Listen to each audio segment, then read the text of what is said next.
আওয়ামী লীগের শান্তি সমাবেশ ও উন্নয়নের যে সমাবেশ হতে যাচ্ছে, আমাদের বাংলাদেশ আওয়ামী লীগের সাধারণ সম্পাদক নোয়াখালীর কৃতি সন্তান জনতা জনগণের তাদের আগমন উপলক্ষে যে শান্তি সমাবেশ হতে যাচ্ছে, তারই অপেক্ষায় আজকে নোয়াখালী পৌরসভা 7, 8, 9 নং ওয়ার্ড আওয়ামী লীগ, যুবলীগ, ছাত্রলীগ এবং সর্বস্তরের নেতাকর্মীদের মত বিনিময় সভায় উপস্থিত আজকের অনুষ্ঠানের সম্মানিত সভাপতি এবং আগত নোয়াখালী জেলা আওয়ামী লীগের নেতৃবৃন্দ, যুবলীগ, ছাত্রলীগ সবাইকে আমার পক্ষ থেকে এবং আমার নোয়াখালী পৌর 8 নং ওয়ার্ড যুবলীগের পক্ষ থেকে সংগ্রামী সালাম। আমরা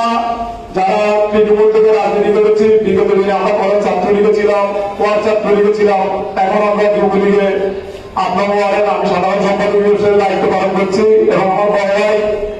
এই ওয়ার্ড যুবলীগের সভাপতি মহিউদ্দিন পারভেজ সহ আগামী যে 22 জুলাই শান্তি সমাবেশ, সেই সমাবেশে আমরা 8 নং ওয়ার্ড যুবলীগ এবং পাশাপাশি আমাদের দক্ষিণাঞ্চলে আমাদের বিভিন্ন ইউনিট আছে, ছাত্রলীগ, যুবলীগ, স্বেচ্ছাসেবক লীগ, সবাইকে আমরা ঐক্যবদ্ধভাবে আমাদের সিনিয়রদের নেতৃত্বে একটি যে শান্তির বার্তা নিয়ে আমাদের প্রোগ্রাম, সেই শান্তির বার্তা নিয়ে আমরা দিনাজপুর বাজারে গিয়ে উপস্থিত হব। বিএনপির যে নৈরাজ্য, তারা যে লাঠি বিভিন্ন আমাদের নেত্রীকে নিয়ে যে কটূক্তিপূর্ণ বক্তব্য দিয়েছে, আমরা যাতে আমাদের যারা কর্মী এবং সিনিয়র, আমি সবার উদ্দেশ্যে বলব, আমাদের যে শান্তির যাত্রায় আমাদের মিছিল থেকে জনগণ যাতে বুঝে নেয় আওয়ামী লীগ একটি শান্তিপ্রিয় দল, তারা সন্ত্রাসের রাজনীতিতে বিশ্বাসী না। তারা বিগত যে 15 বছরের উন্নয়ন এবং আমাদের যে উন্নয়ন অগ্রযাত্রা জয়নেত্রী শেখ হাসিনার আগামীর মিশন এবং মিশনকে সাকসেস করার জন্য আমরা যুবলীগ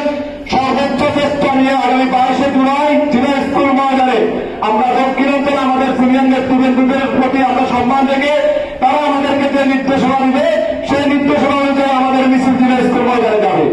আমরা কারোর সাথে মতপার্থক্য রাখবো না। মিছিলের বিভিন্ন সময় দেখা যায় আমাদের মধ্যে অনেকের অর্গানাইজ প্রতিযোগিতা রাখতে পারে, কেউ মিছিলের আগে যেতে চায়, কেউ পিছিয়ে যেতে চায়। আমরা এই জিনিসটা করবো না। আমরা সবাই চিন্তা করবো দক্ষিণাঞ্চলের সাথে যারা বসে আছে সবাই আমাদের নেতা,